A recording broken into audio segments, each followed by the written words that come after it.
Welcome back to the programme. Methods to resolve a number of global challenges are on the table today in talks between the Russian foreign minister and his American counterpart in Moscow. But apart from diplomacy and politics, John Kerry found time for some light-hearted banter with Sergei Lavrov. Let me take advantage of this moment to wish you a very, very happy birthday. I know that it will bring you extra wisdom in our conversations today. You look terrific for 39. И для 39 лет вы выглядите замечательно. Жан, спасибо, но если мудрость изменяется количеством дней рождения, то мне за тобой не угнаться. Well, the congratulations comes ahead of a long day of talks for the diplomats. Later, the US Secretary of State is due to meet the Russian president as well. RT's Daniel Hawkins reports on what's on the agenda of today's meetings. It's a two-day visit for Mr. Kerry. On the table, of course, for discussion, the Syrian conflict and the political regulation of that fragile truce, still holding after several weeks after being thrashed out through international discussions. Coming out of that, obviously, the global war on terror, cooperation on fighting ISIL and other terrorist organizations, and, of course, the tragic events in Brussels, also a very salient topic after the events there. Also, the Ukraine conflict will be up for discussion, the Minsk Accords there, how to move forward with them.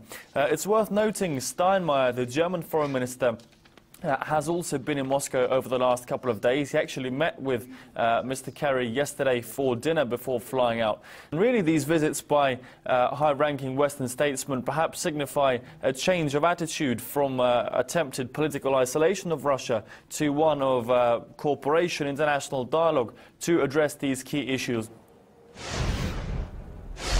President Obama has marked a turning point in bilateral relations with Argentina, with a two-day state visit to this South American country, the first by a US leader in 20 years. The mending of relations, however, wasn't viewed as a positive step by everyone in the capital.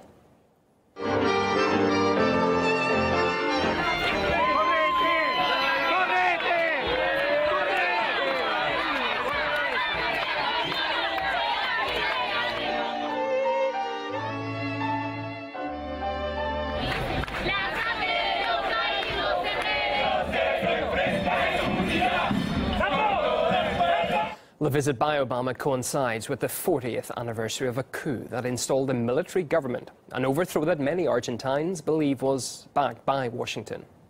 During this 7-year reign, some 30,000 were killed at the military's hand, with others illegally detained and tortured, and hundreds of children abducted too.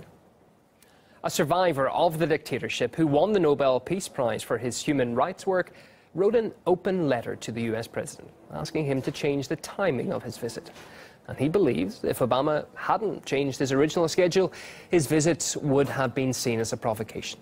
We spoke with Adolfo Perez Esquivel himself, who says evidence exists to suggest the revolution was supported by the US.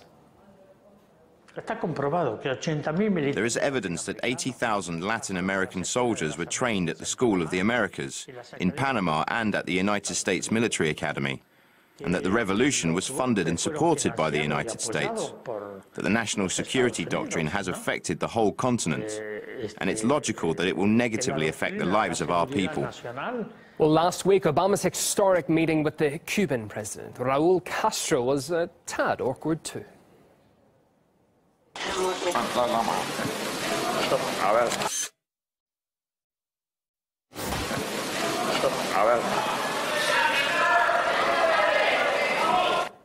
We've all been there. Earlier, we spoke with Latin America specialist William Robinson, who says the latest visit wasn't arranged with the Argentinian people in mind.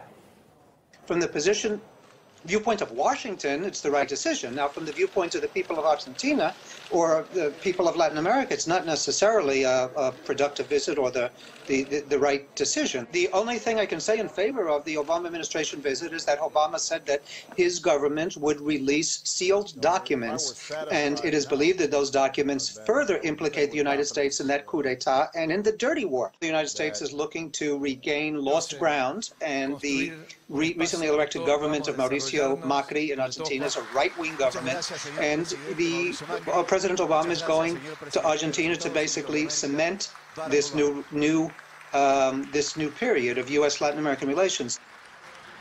Just finally to the Middle East and to Syria, where government forces are closing in on the ancient city of Palmyra, driving out Islamic State terrorists. The Syrian army are currently assaulting the city from 2 directions. Reports suggest the city could fall within the next number of hours. The city of Palmyra dates back 2,000 years before Christ and has some of the world's most precious ancient monuments.